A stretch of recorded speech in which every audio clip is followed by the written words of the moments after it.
Aquí estamos en el atrio, en el patio afuera del tabernáculo.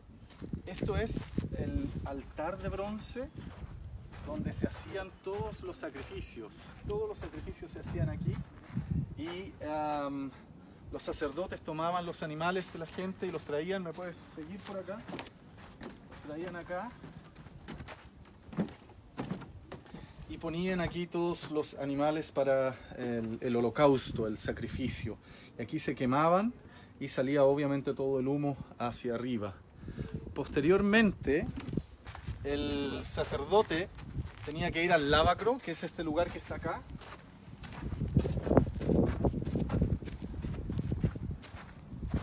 Aquí ellos se lavaban las manos y los pies. Aquí se lavaban las manos y los pies. Y luego podían entrar a ministrar al lugar santo, que es donde vamos a ir ahora a mirar. Síganme por favor al lugar santo.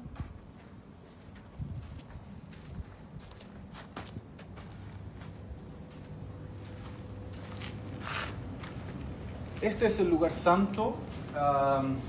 Solo los sacerdotes podían entrar a este lugar y estaba más o menos, bueno, estas son las medidas de la réplica. Esto es una réplica prácticamente exacta. Y en el lugar santo lo primero que encontramos es la mesa de los panes de la proposición. Podríamos detenernos en cada uno de estos detalles y estar horas conversando porque todo esto tiene un simbolismo muy muy profundo, pero solo por ahora, por no hacer un video tan largo, quiero decir que todos estos símbolos apuntan a Jesucristo. Todo apunta a Jesús. Esto era hecho con madera de acacia y recubierto en oro, como la mayoría de los utensilios aquí adentro.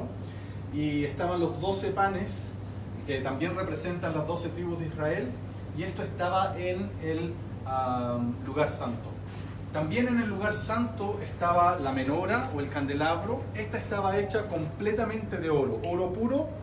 Y aquí estaban las llamas de la menora, del candelabro, que son lámparas de aceite.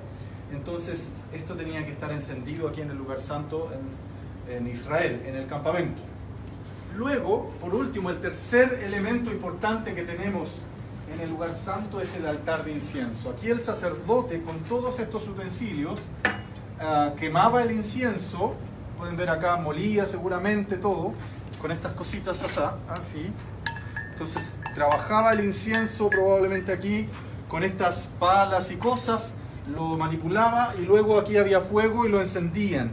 Entonces aquí salía todo el incienso que llenaba este lugar y era un aroma dulce y un aroma agradable en este lugar. ¿Por qué estas esquinas están rojas?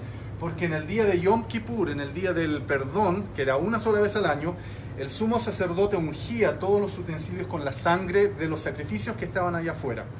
Antes de pasar a un lugar muy importante, que es el que está detrás de esta cortina, que es el lugar santísimo, les quiero presentar a los sacerdotes, ¿ok?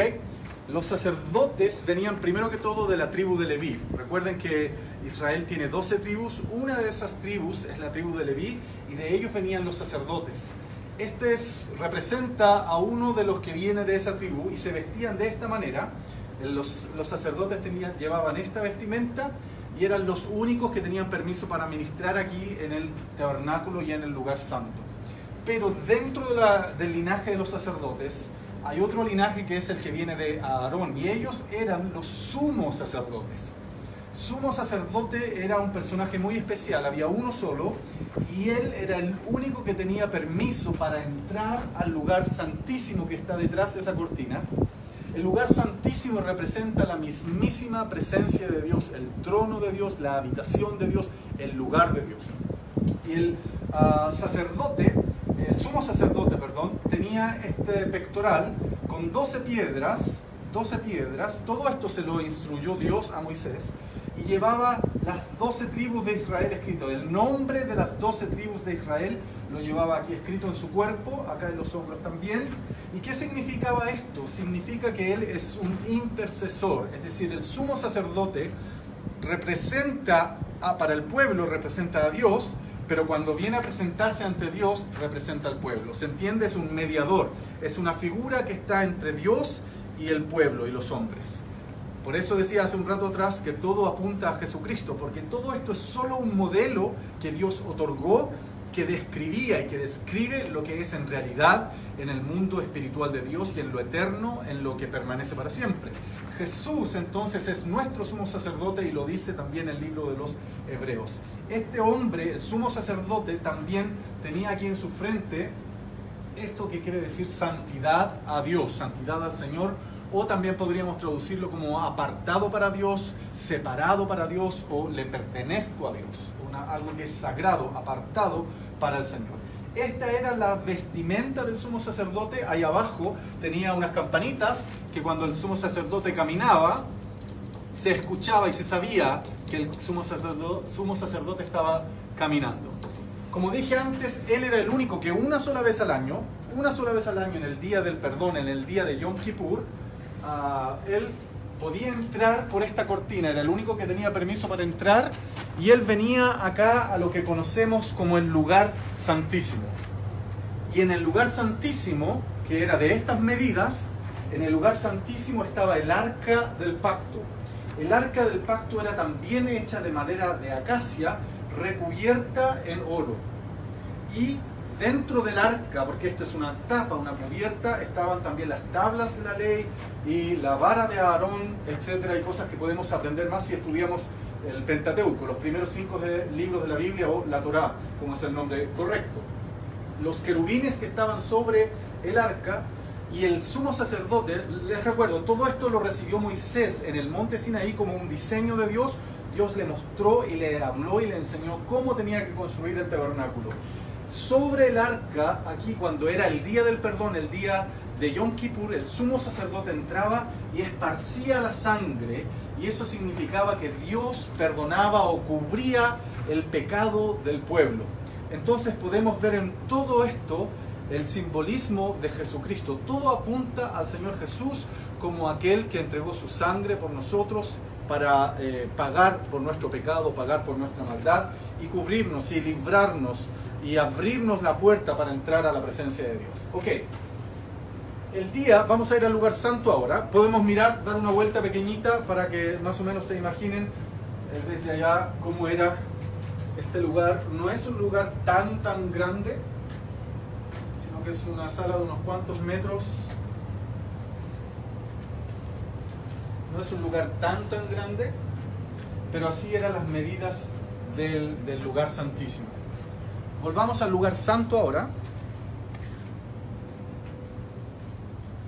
Y desde aquí les quiero decir, como dice la Biblia, en el Nuevo Testamento nos dice que cuando Jesucristo murió en la cruz, el velo del templo se rasgó en dos, de arriba hacia abajo. Se rasgó. Y el lugar santísimo, que hasta ese día solo el sumo sacerdote podía entrar y ver lo que ahí estaba y estar en el arca y en la presencia de Dios, ese lugar santísimo ahora tiene un camino y una puerta abierta. Y ese camino es Jesús. Es el camino para que podamos entrar a disfrutar de la presencia de Dios y estar cercano a Él. Yo no sé si tú lo has experimentado, si lo has vivido, pero quiero asegurarte que en Cristo hay un camino y hay una puerta para entrar y estar en ese lugar santísimo. Si nunca has estado allí, te invito a buscar al Señor y a través de Jesucristo poder disfrutar de lo que es estar en la mismísima presencia de Dios. Ok, esto es entonces el lugar santo y el lugar santísimo. Todo apunta a Jesucristo. Y quiero llevarlos afuera entonces ya para terminar el video. Vamos a salir del lugar santo al atrio, al patio exterior. Y vamos a dar una vuelta por todo el tabernáculo, ¿ok? Síganme.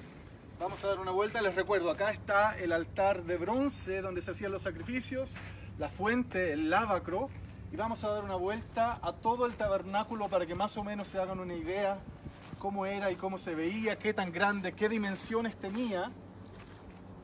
Este modelo está diseñado de acuerdo a lo que Dios le manda a Moisés en el libro de Éxodo. Ahí están todas las indicaciones de qué materiales, de qué colores, etc. Y se ha tratado de hacer de la manera más exacta posible. Algunos materiales seguro no pudieron conseguirlos porque no era fácil, pero los colores se han preocupado de tenerlos, la manera como está la reja o lo que protege, ¿cierto?, el borde del tabernáculo, la manera como están las estacas y todo eso es aproximadamente una copia exacta de lo que fue el tabernáculo de reunión que Dios le dio a Moisés en el monte del Sinaí. Vamos a dar la vuelta entera entonces para que, vuelvo, insisto, puedan tener más o menos una percepción de lo que es el tabernáculo, de lo que era el tabernáculo en cuanto a dimensiones, a colores y lo que ellos tenían que vivir. Esto era lo que ellos transportaban por el desierto cuando el Señor, cuando la nube se salía de aquí y subía, porque había una nube encima del tabernáculo, la nube de Dios, en la presencia de Dios. En la noche era una columna de fuego. Cuando el Señor, en esos 40 años que ellos estuvieron en el desierto, cuando el Señor quería moverlos del lugar, esa nube subía y se movía del lugar. Entonces todos los sacerdotes, todos los de la tribu de Leví estaban organizados de tal manera que cada grupo era responsable, por familias, eran responsables de desarmar y de preparar esto y transportar. El tabernáculo es móvil, es decir, ellos podían llevarlo por todas partes. Y esa es la manera como ellos estuvieron entonces haciendo el tabernáculo de Moisés aquí en el desierto. Muchas gracias. Chao, chao.